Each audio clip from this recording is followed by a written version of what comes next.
mind when the fans stormed out the court? Oh shit. Sorry, I mean to curse, but no, I took a few steps back and then I repositioned my feet and then I was ready to handle what was necessary. But I mean, kid wanted a selfie. I hope I know he's probably doing something in jail time, but like when he gets out, he's probably got a great selfie. I'm not gonna lie. Sorry, I don't think that's a joke, but you know what I mean. How surprised were you? I mean, it was tough because like we had just given up the lead, so like my mind was there, and then I saw somebody running, so I didn't really have time to like process it all. But glad they handled it, security handled it, and was it on your mind afterwards, like the following possession? Like what I mean? Does that stick with you a little bit? I can't say it did, to be honest. I was pretty pissed off. We blew the lead. It was just like, all right, it happened, and move on. What was your vantage point of J.A.'s dunk? I was at like half court. I was ready to come off like a zoom action or something. He just took it himself and went up there. And it's like he went and then like went up again. Like he got propelled up there. And he does things sometimes that I'm just like, bruh, I don't know how he does it, but that was incredible. What is it like when you get that version of Jarrett, though? Man, it's and we had the lead for most of the game because he was just so dominant. And I think we give Jay a hard time and we laugh and joke, but like he's consistent. You know what I mean? And one thing I know about Jay, if he doesn't have a night before, he's going to come back and respond. And he didn't need for us to say anything. He didn't need, and like he was going to do it himself. But for us to as much as he didn't have a good game, we didn't put him in spots, and that starts with me. Like I said it to Serena, like in order for any big to get going, you got to get him involved. And if we don't do that, then I'm not saying that it's okay for him to not, necessarily be as active, but that's just how it works with all bigs, and I got to recognize that, and that's where it starts with me. But my challenge to him is, hey, there may be games where they take you out of it, you still got to find a way to be effective. So it's a give and take, but it starts with me being able to get him going, and he held himself accountable and said, hey, he's got to be more, assertive as well, and he was. Kenny talked about shot quality after both games so far this year. He talked about how much better it was tonight than on Wednesday. What did you think led to those better looks? I think just pace. I think it was good to have a game like that in the Garden against those guys and kind of see where we kind of got stuck, where it felt clunky, and then you get to a game like this where now we're moving, we're grooving. You have some film of it. It's not a preseason game. You don't have a week off. We're not having the intra-squad scrimmage. You have a real game to see, okay, instead of giving them in 4 seconds, it was 5 or 6. Like tonight, stop catching it below the free throw line, like trying to get it with pace. And Zoe's phenomenal at it. Craig was phenomenal at it. TP, like we're taking steps.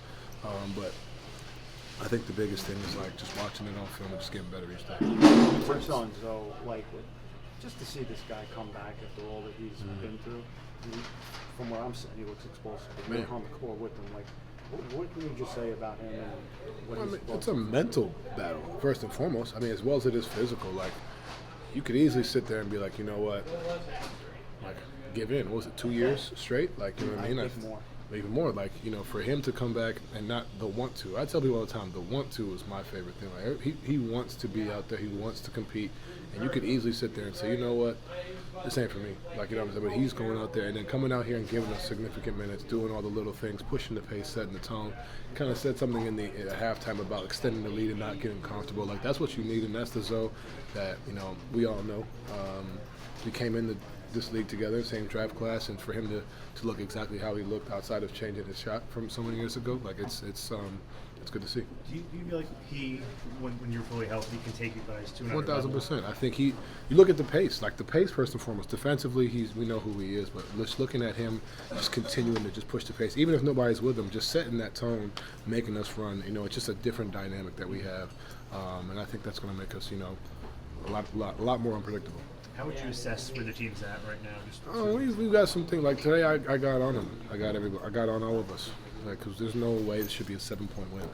Like, if we want to be the team we want to be, we can't. We did this last year. Like, that shit can't happen. Like, that was my message. Like, this was unacceptable. I don't care that it's game 2. I don't care that Max, DG, Dre are out. I don't care. Like, Ev, me, Sam, J.A., Dean, guys who have been here, we got to set that tone. When we got tired for a little bit, they went on a run. That can't happen. That's what happened against Indiana, and we lost. Like, if we want to be different, we have to start moving different. You know what I'm saying? That's my message. We won, and it was great, but, like, our goal is not to scrape by and win by 7. You know what I'm saying? We were up 22 points. There's no way that should happen. And I give them credit. You know, they made some shots, but like we had a lot of self-inflicting wounds, which is the same reason why we lost Game 2 in the playoffs. And we want to be different. We got to move different. And that was my message. What has Sam brought to the starting lineup? There's just so much movement. He's his IQ. I made the joke to Serena, like, I wanted to guard Cam Thomas. He's like, no, I got it. Like, you know what I mean? Like, just the competitiveness, the mental edge, and then also to come down there and be ready to knock down free throws at the end, to come down there, knocking down threes. Like, he's in shape at a high level. He has a want-to, has a will that we all feed off of, and he makes our lives a hell of a lot easier. What did you think of Craig tonight? Big time.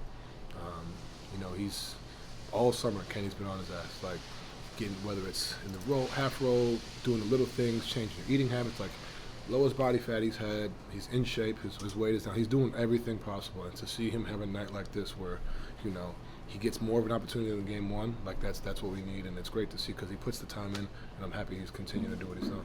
You mentioned Last question. You mentioned Kenny, how he was with Sam. Just on an overall picture for you guys, how has he kind of come into this year? Maybe different or similar? You tell me. Just in terms of the approach with you guys. Yeah, I mean, well, when you have a full summer, you have a season, you can assess it. He came in and put that. I think he told the story about how he put the record of our playoff record up there. Like, 11. yeah, you put that up there because you have a relationship. You're able to hold guys accountable. You're able to talk to guys.